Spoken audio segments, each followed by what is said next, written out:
and recording as well.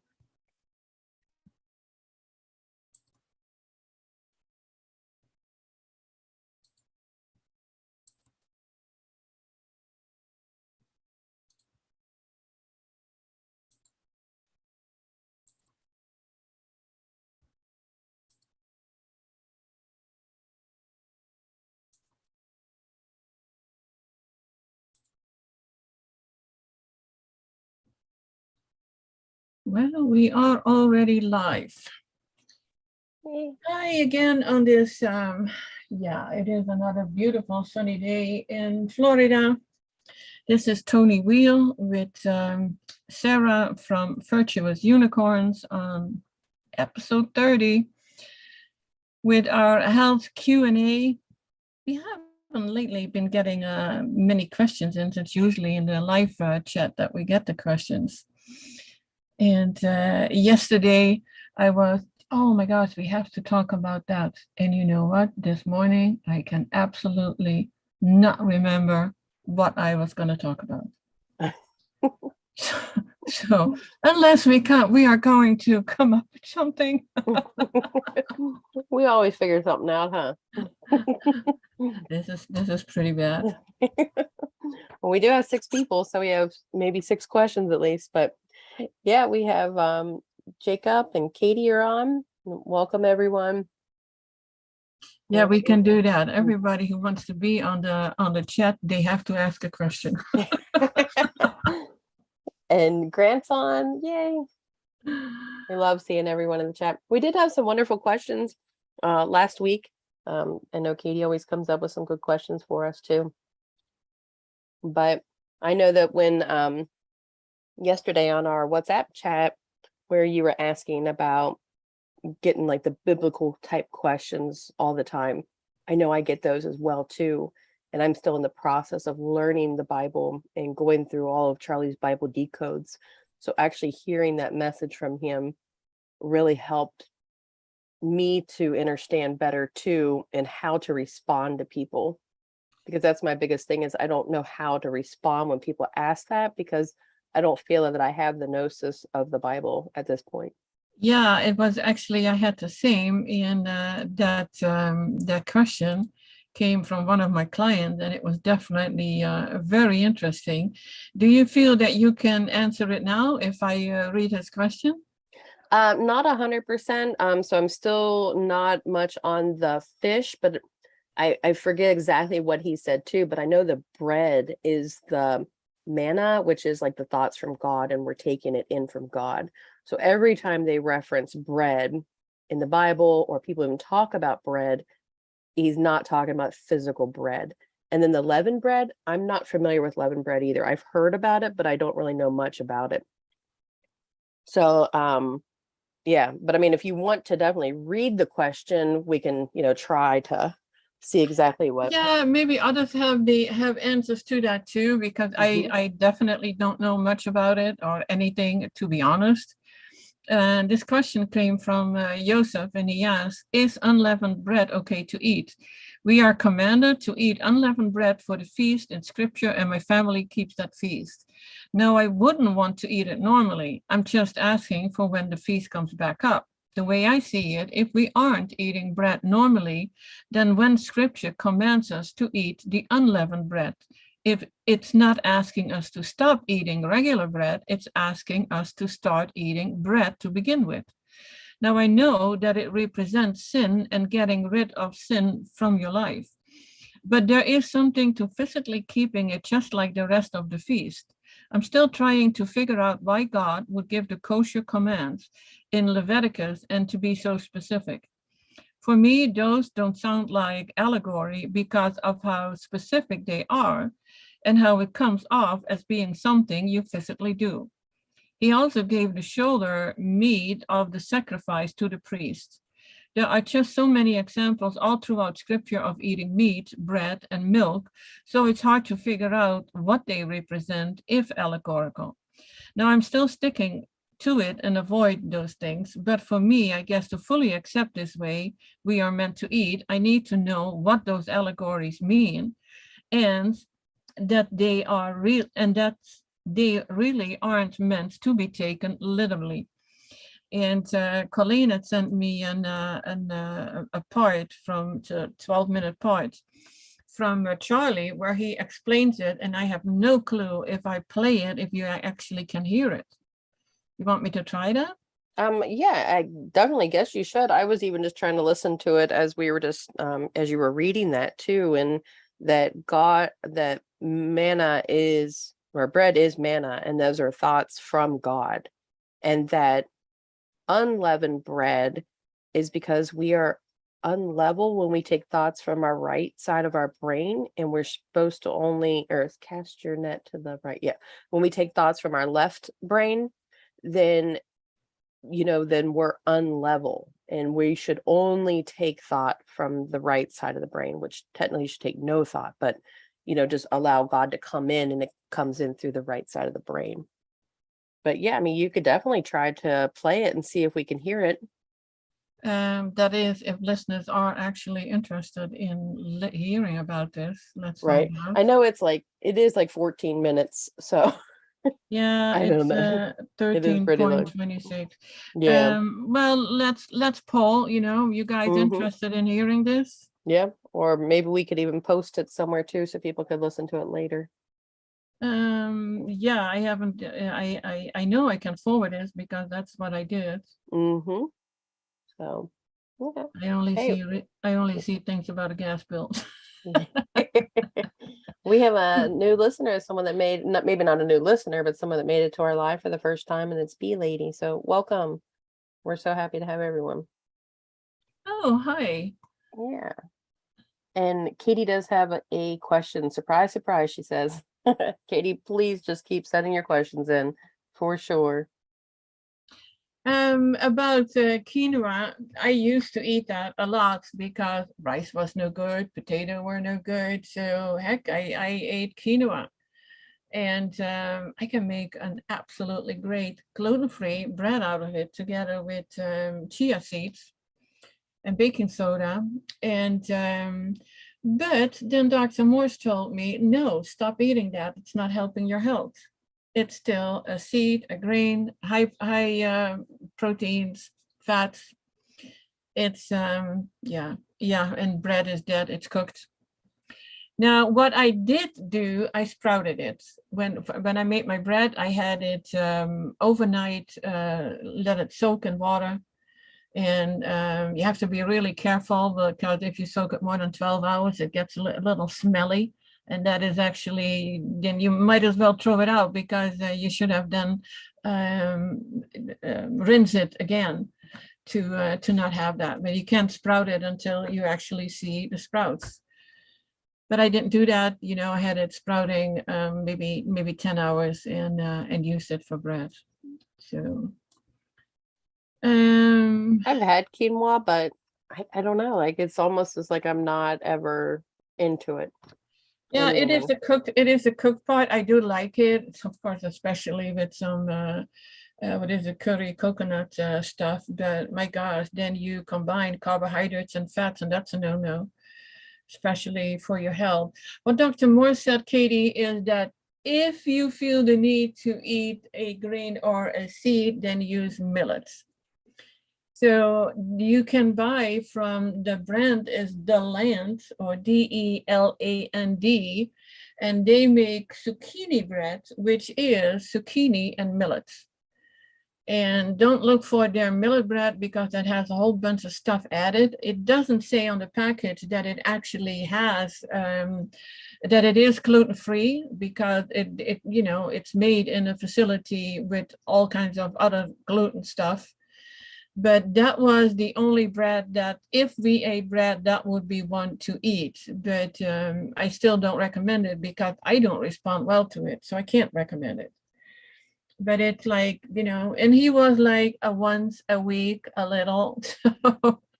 Oh, yeah. And Toni, stop me if I'm wrong too. Like, my question for Katie when you were answering was, are you looking for these things because you're not feeling satisfied? Are you still like really hungry, so you're looking for something that's a little bit more of a filler?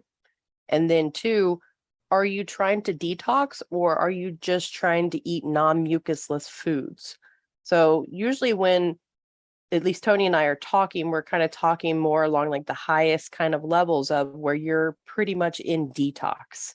It's not necessarily where you have to maintain and live the rest of your life. So you can live more on like just a mucusless food kind of diet or lifestyle, whatever you want to word it. So my questions would be just, where are you in your plan? Do you want to continue on detox? Are you trying to eat more like of a biblical type diet? Or so I'm not really sure where you're kind of wanting to focus on.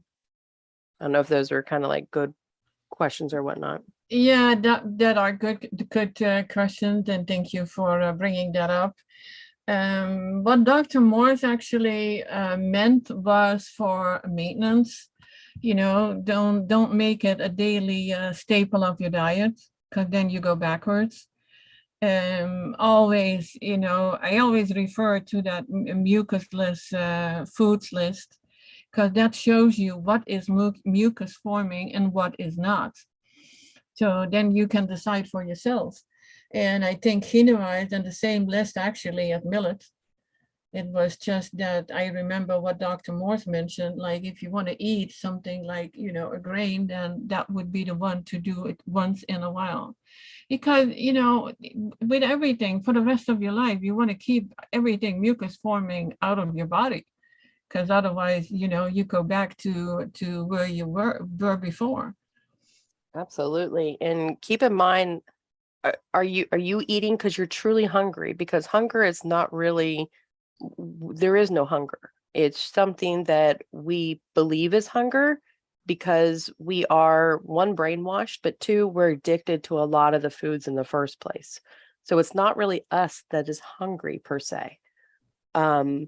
And she is saying that she's asking for her son. So I'm sure he's not trying to be just a complete frugivore at this point per her message. No, So we don't have to be frugivores completely. right. I mean, that is where that mucusless food list comes in, to see that there are other things that you can eat as long as it's not mucus forming.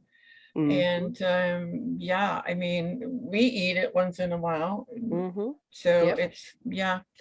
it's I had corn on the cob the other day. And it's amazing because I can remember putting salt and putting butter all over it too. And I ate it like straight off the grill, completely plain.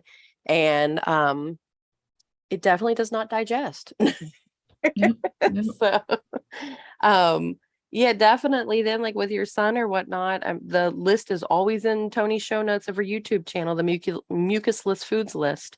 And I would just say maybe worry about food combining and just definitely give them a strong fruit options every day. And then, I mean, they are kids too, especially if they go to school or they're going to be with their friends, they are going to, make their own choices as well too. Yeah, Jacob says it's a parasite that give you the hunger. I'm not so sure about it. I have to tell you again, of course, it's my experiences, and I've heard that from a lot of people. When I eat anything cooked, doesn't matter what it is, it can be a sweet potato, anything cooked, I always want more, and I always am hungry then. Not right away, but the next day I want the same thing. And if I can't eat then something good or something cooked, then I feel like, oh my gosh, if I don't get anything in my stomach right now, I'm going to throw it something. This need to eat something. And 3 days on fruit and it's completely gone. Well, actually after 2 days. Yeah, I have a little rumble in my stomach. It's like, oh, okay, yeah, it's empty. I could use some. But you don't have that hunger anymore. And this is the part that so many people have a problem to overcome. It's getting over those first few days. And then, of course, the cleaner you get, you can add some more and see how it goes. But that hunger is not, because you're starving and or even that you have parasites. I don't believe it comes from that. because I've heard it from people who had, and I have done parasite cleanses, and that hunger for me is only there with cooked food, not with fruit, not with raw, only with cooked food. So be aware of that. And I know that was not Katie's question, but it comes up a lot. Hunger comes up a lot. Mm-hmm. I can remember too, it would always happen with waffles for some reason. Whenever we would make waffles, I could eat 4 waffles, and I'm talking like regular size waffles. And then within like 30 minutes, I'm like, I have to eat something like right now. Even though I just literally had 4 waffles, I'm so unbearably hungry again. And with fruit, I don't feel it. I was actually talking to somebody the other day, and I think it was almost 2:30 in the afternoon. And we were just kind of talking because actually she was telling me her sister has stage 4, I think, not ovarian, but uterine cancer. And so, of course, I was kind of talking to her and giving her Dr. Morse's .tv and let them just kind of start looking at those videos. But I told her, I was like, it's 2:30 in the afternoon, and I've only had orange juice today, and I feel no hunger at all. But if I were to eat something, I would have maybe already had 3, meals, not meals, but like 3, I would have eaten 3 times that day already. Yeah, yeah. And they have that too, where they want you to eat every 2 hours. Yeah, I know. And Katie, wild rice, yes, it's better than brown or white rice. So if you want to do wild rice one in a while, yeah, go for that one. Mm-hmm. And Jacob did a liver detox last week, so it was pretty nasty week. I can imagine. Don't do it too often though. If you do it once a year, I would say okay, but we have people, they do it every month. It messes up your system, your body. It really does. So that's a no. Okay, in a minute, I'm gonna try if that's what I was thinking of playing, if that works. So let me know if you can hear it. I'll click on play now and Okay. just tell me if you can hear it. Yeah, I'll probably be able to hear it. So if anyone in the chat can tell us if they can hear, it's going to be Charlie speaking. Hi, everyone. That was a good question relating to the Bible and unleavened bread and the command to consume unleavened bread. Again, bread is manna from heaven, and unleavened, unartificially risen, is taking no thought of your left brain and taking that only which comes from God, which would be unleavened. It is us in what it symbolizes is us in a penitent, humble position before God, which is saying that I'm offering you my tithing, my 10%, my left brain. I'm taking no thought for my life, O Lord, and I only wish you to nourish me with the riches of your abundance. And so then the allegory is in this form of bread. And if you feel the necessity to physically have bread for one time a year, it's not going to cause physical harm to you, especially if you follow Dr. Sebi's recipe for unleavened alkaline bread. And Eugene just made it recently, and we found some. What was the flour again? Yeah, we found spelt flour in Mexico City, and Eugene made it originally from that. But what we've hence found is that we can create the equivalent to spelt in garbanzo bean or chickpea flour. So just by drawing the chickpeas, and then you're just going to grist it yourself and make your own alkaline flour. And then the Dr. Sebi's recipe and the instructions for it are everywhere across the internet. But again, you can talk to Eugene specifically directly about this and about everything, because Eugene is doing it daily. Eugene is really, really working out all of these wonderful transitional food recipes that are warmed or steamed, not cooked, and that incorporate fruits and vegetables and ancient grains like quinoa into these wonderful little dishes that he makes for himself, and then he always leaves extra for Colleen and I to try, and so from time to time we do, and they're very good. Eugene is very, very good at what he does. He takes everything seriously. He's doing the work. Eugene is like Colleen and I, is one of the three best examples of people who are doing the whole work, both physically and metaphysically, to hand ourselves completely over to the glory and the wisdom of God through Christ. So again, lean heavily on Eugene. He is such an incredible resource. Colleen and I will help as much as we can, but again, it's we have so much work here with the animals. So just getting back to it again, just remember. So if you want to do the alkaline recipe, you can, and you can, break this unleavened bread at Passover. But Passover has nothing to do with these festive rituals. It's about taking no outward stimulus. So it's no food. Passover, or this Easter, is Passover, and Passover is no food. It's no thought. It's just the fasting of the out there solely for the inner world of God. And God gives you over these 3 days and 3 nights, or the week of Passover. But and you don't have to fast for the entire week.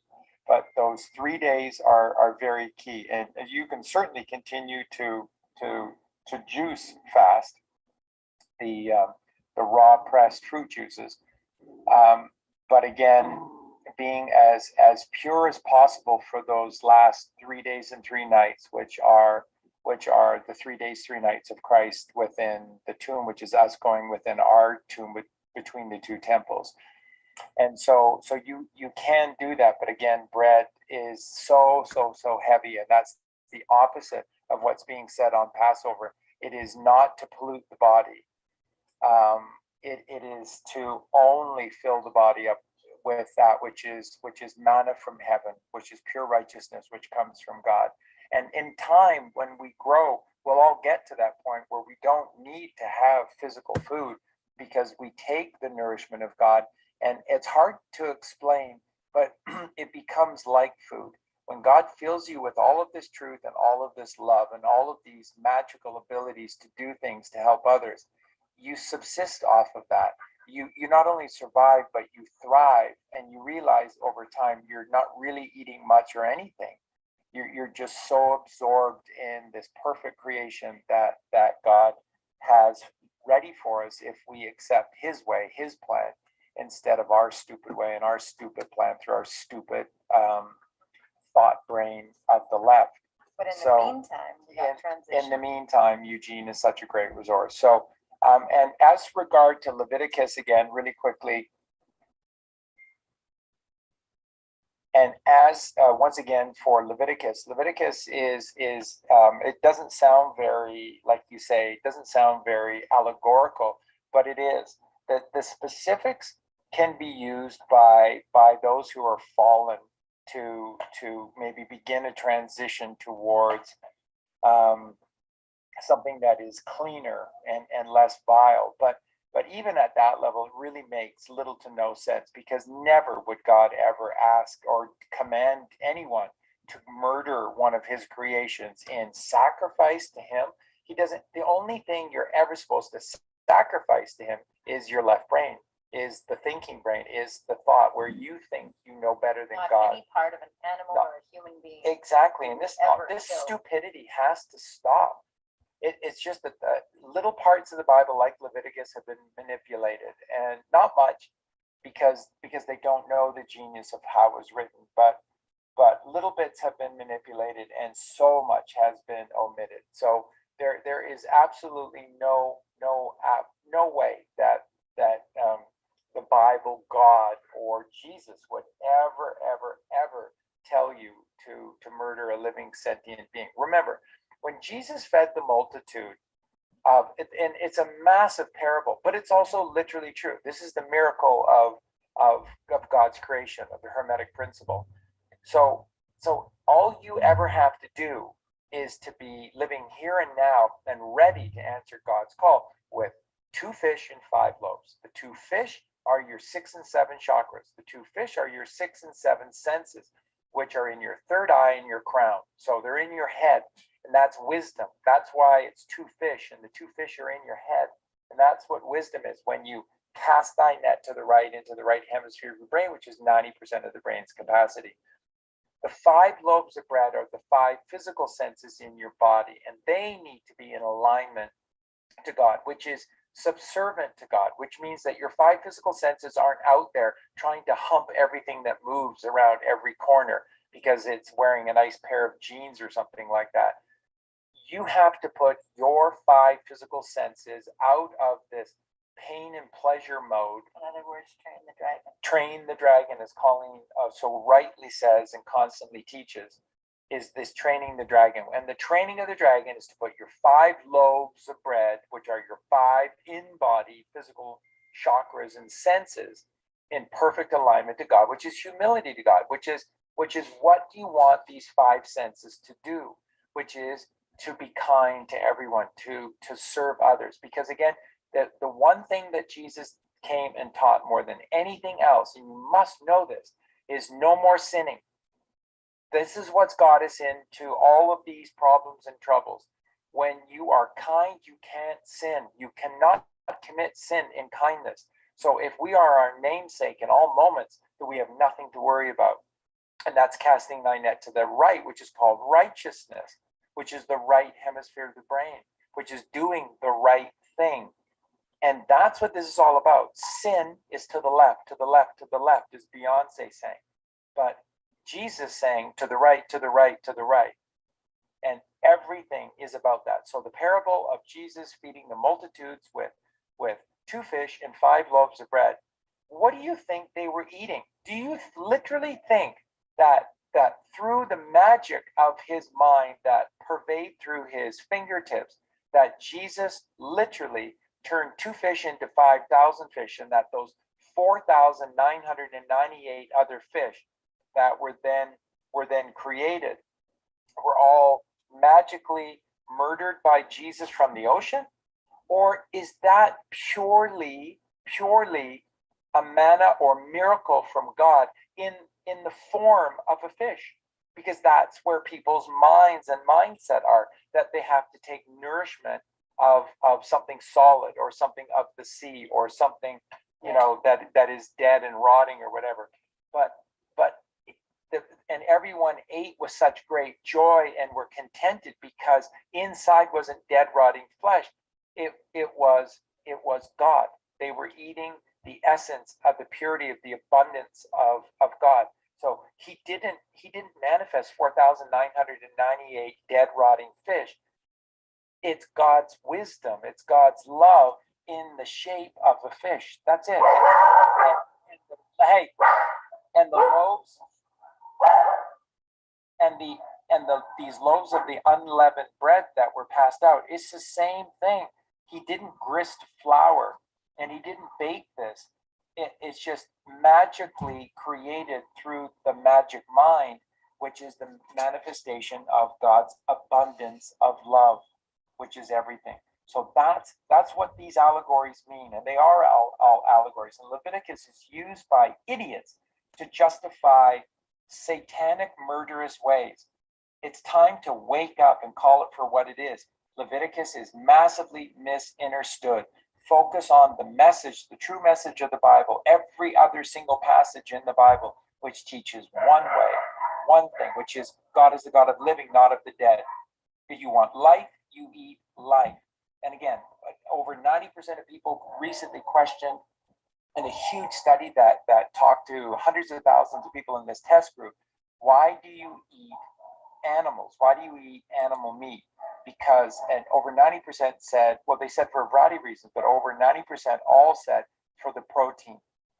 No animal ever made protein. Animals have protein in them because they get the protein from the only thing that creates protein, which are living plants on this earth. Living plants on this earth are the only thing that create protein. So we've created, because we're idiots, we've created this entire massive industry called the middleman, and then we rape and we mutilate and we torture, and then we consecrate the satanic cult, death club, becoming death eaters by then ingesting this dead, rotting flesh instead of going direct to source and eating plants. And we're frugivores. So it's time to wake up, and it's time to grow up, and it's time to take this message seriously. And it's stop trying to do everything in your power to defend the eating of meat. Eating meat is satanic. End of story. Love you guys, and we'll see you and talk to you soon. Bye. Well, that was Charlie explaining, and he does it well, as usual. Yeah, that's the biggest thing everybody will always say, and I always feel like I know why, but I can't get it into the words because I feel like I don't have that solid backbone of understanding the Bible at this point. That's still a journey that I am currently on. Yeah, I'm glad he put that out with that study about why people were eating meat. And nobody, I don't hear people saying, "Oh, but I love it. It tastes great." No, they always said, "Yeah, but I need the protein." And to me, in a way, it means like they know they shouldn't eat it. They know it's not, good with karma, and yet they eat it because they need the protein. That's how brainwashed people have been. And even there is a gentleman, and he's a doctor, and he talks about how animal proteins are nothing more than recycled plant proteins, because without the plants, the animal wouldn't have any proteins at all.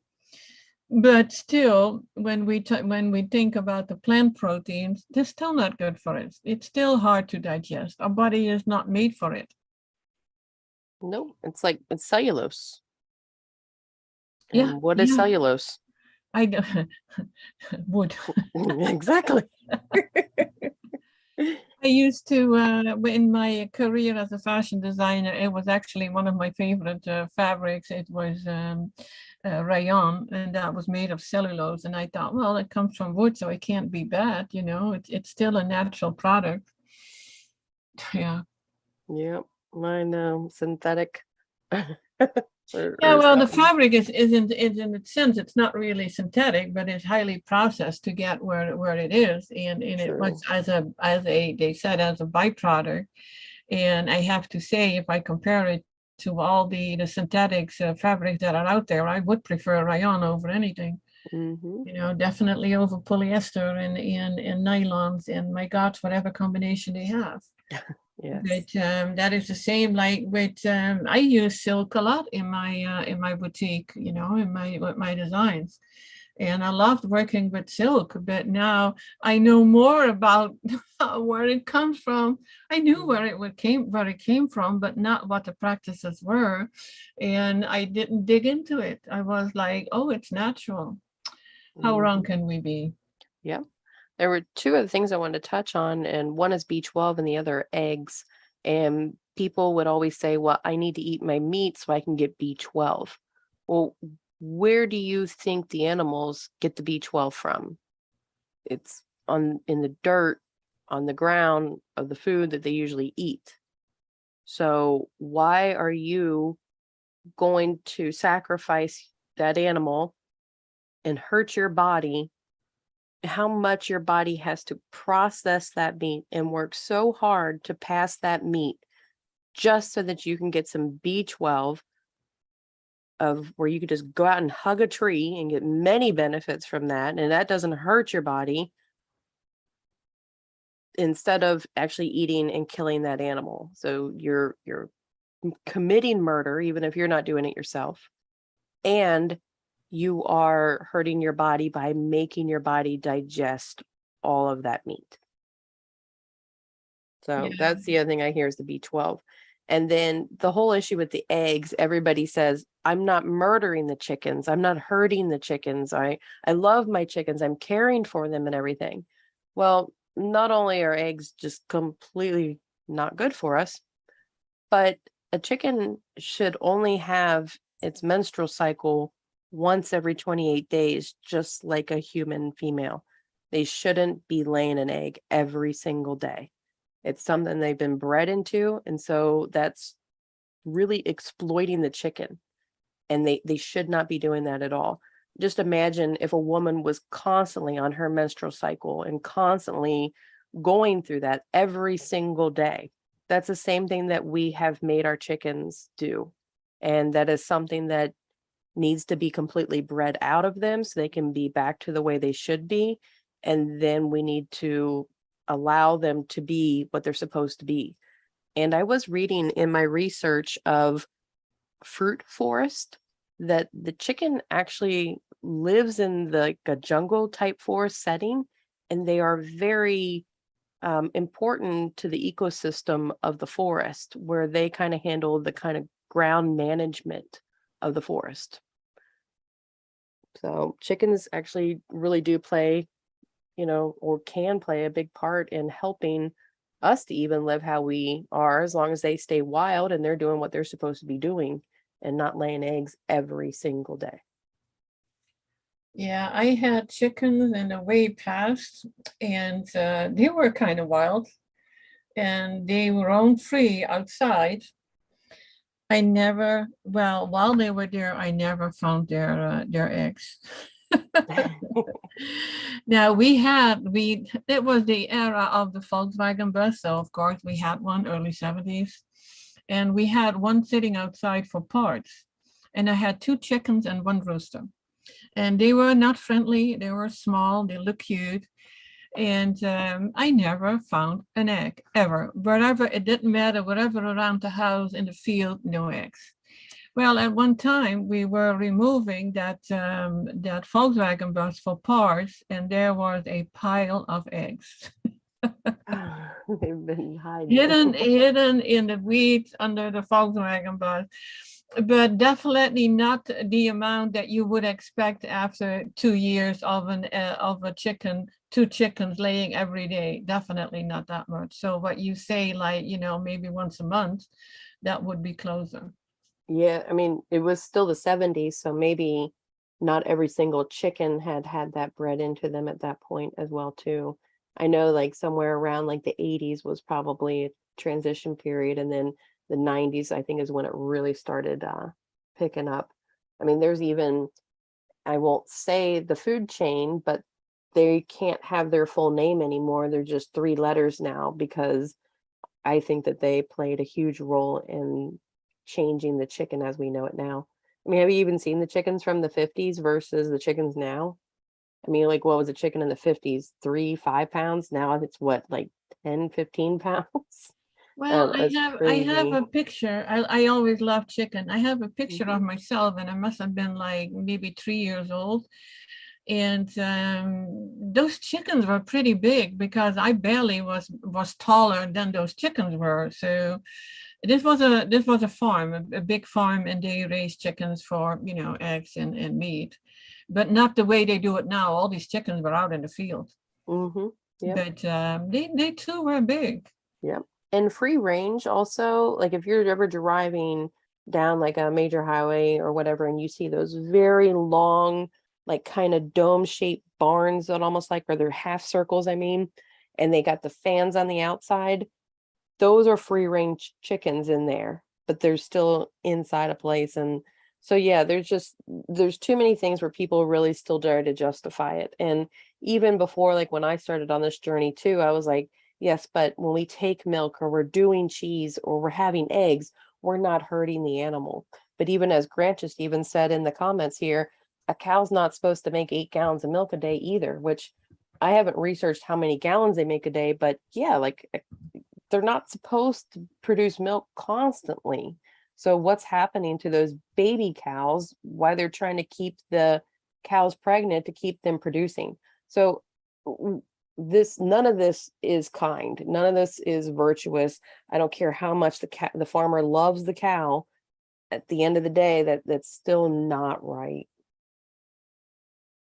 Mhm. No, it's not, and it's like there are people now that is the route that John Stearns is taking with his eating lamb and raw milk and eating eggs. I'm like, yeah, I think that's what happens when you don't fight your ego every day, that eventually the ego and the darkness starts to creep in. And maybe he was bought off. Maybe he was, I don't know, maybe somebody got into him, but I've seen him, but I don't know him. So I can't really speak of it. But that's what happens when you don't get up every day and fight that ego. That ego will eventually start convincing you into things. And even when Toni said before, you got to be careful. Even Dr. Morse says it's a slippery slope once you start adding things in. So it's best yeah. keep everything I made simple. Yes, I made a mistake with cheese, and I know how bad cheese is. And I ate it my whole life. I could live on cheese. I mean, the Netherlands, that's the best cheese ever. And I had not eaten cheese for 5 years. And then all of a sudden it was like, oh, let's eat cheese. And I was like later, where the heck did that come from? I Mhm. had no desire to eat cheese. And then once you start, it's like, that's pretty good. Let's do more. Yep, And I'm happy to say I'm all fruit again. So that's good. Well, cheese is definitely gives opioid effects too. So I'm sure yeah, it's that almost like doesn't. a drug addict that they like maybe just one hit, and then it's like, oh, there went the whole cycle again. Yeah, but you know what? Afterwards, you're thirsty, you're bloated, you don't feel good, you get depressed too. What's the fun out of it? The taste, that one moment where you were eating it, the desire before you start eating it, it's crazy. And that is something that, yes, that is hard to fight. And that is the struggle that I found that everybody I talk with goes through. It's like like I have to eat this or I have to eat that. And all I can say, just push yourself to go on just 3 days of all fruit and you're done. It's already, you're over it. But then don't add any salads with oils and dressings with whatever is in there or nuts and seeds, because then it's not working. That is how it shows the beauty of what fruit can do in your body. But it's not just the fruit that you put in your body, it's leaving the junk out. It's what you eliminate. It's because even a fast would work better. But I think it's more fun to eat fruit than to fast. It is. It is. Oh, I've been yeah. really into cherries. So I do my orange juice in the morning, and then even if I have more watermelon juice too, I'll do that kind of like I would actually be getting into my watermelon right about now. But the cherries that I've been able to get have been so amazing, and I enjoy them so much. Are they organic? No, but Okay, because I yeah. had non-organic here from Publix, and they were no taste and hard, and it was like it doesn't taste like a cherry, and I love cherries. Nope, ours are, I think they're from Michigan, and Okay. they are deep, like red purple, and they have a very large seed in them as well too, and they have been so sweet and so good. And I try to, they're very expensive though. So I do definitely wash them. I wash them in my baking soda water mix, where really I just fill up a big giant bowl of water and I dump in like 2 heaping tablespoons, or it's like your regular spoon that you would eat regular stuff with, not the giant one. So 2 heaping spoons of that, stir the water all together, and then I dump my cherries in, let them sit. I don't know. I don't ever time anything. I just let them sit. And then I pull them out and rinse them off really good with some water and ask God to please come on into them and help to make me even better and closer to him, and then eat them. And I do try to limit myself to a half a bag a day, but man, they're good. Yeah, yeah. Now, what was it? What you were using the 2 heaping spoons of what?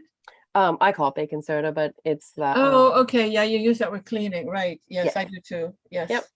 Yeah. And some people said vinegar, but I always stick to the baking soda. But I will tell you, don't wash your strawberries with baking soda water, because it just completely destroys the strawberries. I don't know why, but it's like I pull them Yeah, out I and they got just, spots all yeah, over. but I only use organic strawberries and I just wash the sand off with this with distilled water. Mm-hmm. Yeah. I don't know who Dr. Zach is, Grant. Do you know who Dr. Zach is? No, Mm-mm. I'll have to look him up though. yeah, we He even both talks will. about the myth of protein. Yeah. And that's too, the protein is even, because there's this one guy that I've tried to reach out to, but he does not respond. I guess I don't know, he likes to still like kind of be in the fight of that he's vegan, and he does all these plant proteins and plant milks, and he's a bodybuilder and all this other stuff.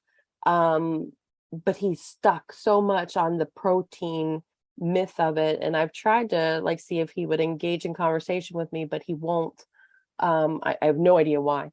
But the protein myth is a myth, whether it's coming from plant or it's coming from meat. It's literally just going to destroy your kidneys. Yep, yeah. Mhm. And not only with Protein humans. will be Oops. emphasized when we stop the destruction. Of course, I We was stop. looking something up and now it starts playing. It's not only with us humans, it's also with our dogs and our cats. Mhm. You know, dogs getting cancer, and there's way too high fats in their diets. There are, if you look at the proteins, even for cat food, it says extra protein. And it's like, no, they don't need it. And commercial cat food, I cannot find anything that is low in proteins. You know, that is low in Mm-mm. fats, because Yeah. it does ruin their kidneys. And why Mhm. do cats get all kinds of human diseases? I mean, it's crazy. It It's is. just with them too, you know, high acidity, just like with us. Mhm. And so many of these animals get cancer and have messed up GI tracts, messed up colons, because of the food is not going through and it bulks there, and it's like, oh my gosh. And there's nothing that you can do unless you prepare your stuff yourself. Now, my cats are older. They are so finicky. I do have raw food, and then there's right now 1 out of 7 who will eat it. Yep. Mine won't change really either too. And actually, as they're getting older, they're becoming even more limited to what they're willing to eat. Yeah. Yeah. And that's such a push too. If you walk into any pet store, it's like basically they have the wolves on the packaging now. Your dog is this wolf. Well, go and read the study that they did on the Yellowstone Park wolves, and you'll see that 80% of their diet through the summer, spring, I think it's spring and summer, and some into the fall, 80% of their diet is blueberries. Oh, yeah, that is the same article that Nora Lenz, she posted Mhm. something in rotational mono eating today. And she connected with this company that has a wolf now on their food, and going over thing, and where is the food actually coming from. And she mentioned that article also about the 2 months that they live solely on berries, actually. Yep. And even through the winter, I think it's in the ups of 60 to 65% that they will still forage for some kind of fruit or some kind of plant material. I know in my mind, when you think of wolf, all I think of is like they're eating the innards of the animal. They're always hunting and killing and things like that. Granted, they still do, but I mean, did you hear 80% of a wolf's diet is fruit? Who would have thought? Like, why have they kept this from? So just more brainwashing. Everything is different than we have been taught, and that is also with how animals are. And in the animals in the wild as in extremely dangerous, and I put a question mark with everything that I learned in the past. I Everything. see now everybody can take easily videos with their phones, so we get to see way more videos about what reality is than ever before. Mhm. And I see amazing things, and I always put them on my profile on YouTube because they are so heartwarming and so loving, different species loving, each other. Who would have thought, and it's all possible. Mhm. Oh yeah. I'm trying to look up that article so we can post it. But did you say that she posted it? Was it in Facebook? Now, yeah, she had in the group, and it's on her website, rotational monofeeding. She has a blog there, and the whole blog is specifically about that food, and she has a link to that article. Okay, perfect. She actually spoke with the company who brought that food out. And it gives you the impression of as if it is, it's not commercialized, sourced food like from cows. It comes from deer and wildlife, and there are big question mark there too, about what exactly is in it. It's absolutely an article that you need to read. Mm-hmm. I'm gonna post a link to her blog. With the essence of time, I didn't get completely in, but I'm gonna put it down here in the notes that you can at least get to her blog and read through her blog too. Yeah, that should be on rotational monofeeding. Yep. And then I just did .com/blog. Yeah. Yeah. How has that link? I don't know what that is. Okay. Even just the other day, my wildcats brought up a bird. The bird was still intact. They did, like, obviously it was dead, and they just ate certain parts of it. They, as I recall, they did not eat any of like the breast tissue or anything like that. So like where people eat like the chicken breast, the cat did not sit there and eat the chicken breast or anything like that. It was a large blue jay bird too. I hope it wasn't the one I saved, but it was an adult bird. And it was definitely still intact, and they kind of just ate more of like the stomach kind of area. So yeah, I think they were bringing it probably to me, and I'm like, no thanks, but thanks. Yeah, my cat used to do that. They brought me frogs and moles and fish, and I had one cat. He actually fished from the canal in front of the house, and or stole the fish from a fisher there, and then and brought it to me. But even in the wild, we feed our cats like twice a day. And in the wild, the cat would not eat twice a day. They may eat once a day or once every 3 days even. But yeah, the cats in the wild nowadays, they don't really have a chance. I mean, the birds are less, the mouse are poisoned everywhere, and my cats are all indoors. For you, it's different because you live more out in the country. Yeah, these cats definitely could not be brought in. And I'll tell you a quick story, which is kind of like, oh my gosh. So it was really early in the morning, probably like 5:30 in the morning. It was over the winter, it was still dark. My house was completely dark. I opened the door to feed the cats in the morning. I left the door open, and I turned around and went and got their food and brought it back out to give it to them. I closed the door. I went upstairs and got a shower because I was getting up for the day. I come back downstairs and I turn the lights on, and I'm like, oh my gosh, this cat had been in my house for maybe an hour. It had destroyed all of our woodwork. Like, it was climbing the windows, and I'm not like trimmed out windows and everything, totally scratched it all up. Keep in mind, my husband just finished like updating all of our windows and everything, maybe 2 weeks prior to this, ripped down all of our like blind kind of like shutter things. We had to replace every one of them. And they did this like in our morning room, our living room, and our laundry room, where the cat was trying to get out of the home. I mean, it was probably like almost, I don't know, $600 worth of damage that this cat did in 1 hour. And I was like standing there like, oh, I'm gonna be divorced today. Well, I once took in a colony of half of them were ferals. Uh-huh. I haven't experienced that, but yeah, we're renovating the house now.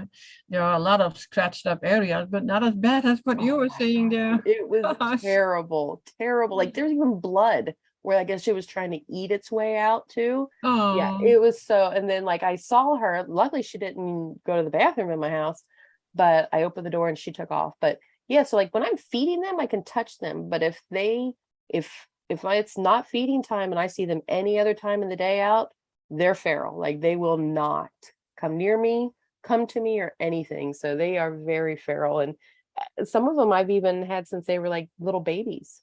And yeah. I've always handled them and petted them, but some instinct, I guess it's because we do have coyotes. We've even had a bear at our house one time. And I wasn't home, but my dad's like, "You're on the news." I'm like, "Great, what's going on?" He told me there's a bear there. And then we have fox. So like we have like they literally do fight for their lives, and hawks and everything. So it is it is a pretty rough life for them, I guess. However, though, they have a 3-story home that we care for them and heat it and everything for them through the winter. So they're spoiled feral cats, but they're yeah. Yeah. Yeah, Griff I feeds have his. Oh, sorry, three go of ahead. three of my ferals are still alive, and they're like 16, 17 years old, Mhm. but they're still feral. I mean, I can pet them, I can pick them up, and they can be in my lap for hours. But if somebody strange comes into the house, it's back to being completely wild.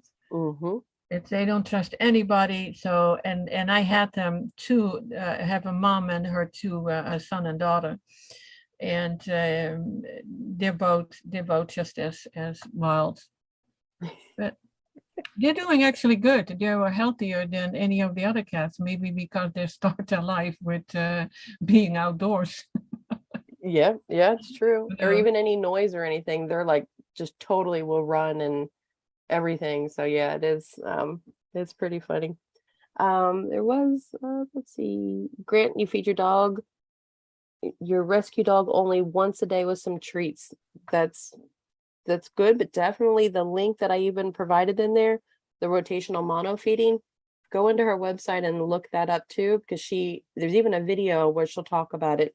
I know like maybe one day it's like you feed them nothing but bananas, the next day you feed them nothing but watermelon, and then that third day you give them pure raw meat with bone. And it's very important they get the bone also.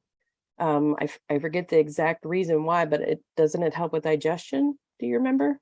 I don't know. I haven't seen it. Yeah. And then on the fourth day, they fast. So they don't eat anything at all. I believe they can still take water in anytime they want. And then you start that process over again too. And so it's mono feeding your dog as well. And she's had some amazing um, recovery stories, and even dogs that were completely on their deathbed, she's helped bring them back. They might have only lived another month or so, but yeah, she's definitely someone to go and listen to and read through her website. Yeah, absolutely. It's but I think there's still some cooked food in there too, like quinoa. Mhm. And but she has results. Just don't expect, if you have a sick animal, don't expect results right away. It is just as with us, it's a journey. It's a longer process. And Absolutely. for some animals, they are on it, like a year or 2 years to overcome the illnesses that they have. And but they do overcome it. So Mhm. and they can live longer and healthier and have not all these human diseases. Great. You're not the first person that said I live like in the wild somewhere. I actually live in a subdivision. It's not that, I'm not that far out, but yeah, we live in an area where like kind of everything kind of meets, I guess. So you never know what we're gonna have out there in the field. When we had snow, I saw like the coyotes actually walked across the pond. You could see all their prints and everything too, and they came all the way up to almost our house. And so I was pretty concerned that night, but people will talk in the area too and say, "Yep, we heard the coyotes," or "You saw them." And unfortunately, you do see them dead on the highway too, so you know when they're in the area. But they travel around. They'll be around like maybe, I guess they come around every 3-4 months. So they have like a pretty big loop that they do. Yeah, we have them here too, sometimes even in the area where I live. So they want to keep your pets inside, but they want to have the pets inside anyway. Mm-hmm. Or have them on a leash in your on your property. And since I have cats, there is no way you keep a cat on a leash. Okay, I guys. do see some people. So Yeah. Well, some cats you can do that with. I tried. I could do it with one cat, and she's not with us anymore. But no, none of the other cats would even if you come close with something that looks like a leash, they're gone. So, no, that's not going to work. I have something coming up, so I have to go. Absolutely. And I want to thank everybody for being here. We had a nice chat again. For I want to say I put the link in the chat. If you want to talk with me like Grant, it's like just use the booking, because then you know I'm available, and I'm available for just you. Because otherwise, if I would give my phone number and you call me, I may be on the phone, I may be away, and then you feel like you're being ignored. But if you set up a chat, in that booking system, I'm there for you. Just let me know what it is that you're not one of my clients and just want to chat. So then I do know, and I don't tell you you have to first fill out the health questionnaire. Because I do that. When you set up a booking with me, then it's like, okay, if we're going over your health, I need to know more. Right. So then you know about that. But feel free to do that. And thanks for everybody here. And I look forward to the next time. Love you all, and love you, Sarah, for being here and helping me out. I'm helping you out. We're helping each other out. We're all helping each other, even everyone in the chat. Yes, and thank you everyone in the chat. And Sarah, if you actually have questions, definitely next week drop them in the chat, or looking down the show notes on ways how to reach out to Toni or even myself and schedule an appointment or whatever you need. So everyone, Toni, much love to you too, and thank you so much for taking me on this journey with you. No, thank you. Until the next time. All right. Bye, everyone.